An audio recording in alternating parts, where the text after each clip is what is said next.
Welcome to the Salmon Runs YouTube. Enjoy the video.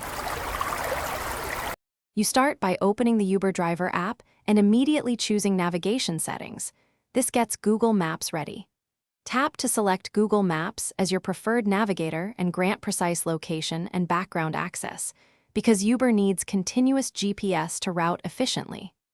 Once done, make sure phone power settings won't suspend the app and close competing nav apps to prevent conflicts. You're setting the foundation so turn-by-turn directions are handed off cleanly, and you avoid dropped routes mid-trip. Once you accept a trip, tap Navigate in the Uber Driver app to push the pickup or destination into Google Maps. This hands off routing seamlessly. In Maps, press Start for live turn-by-turn directions, watch ETA updates, and enable traffic layers to choose faster corridors.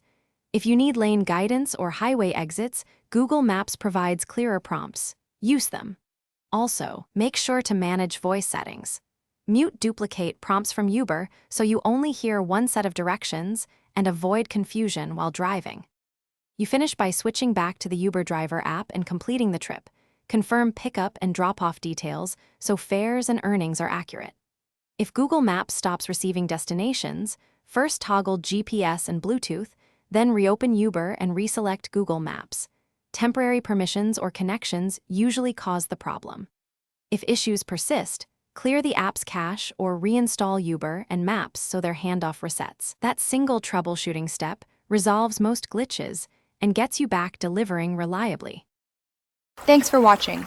Consider subscribing if we helped you.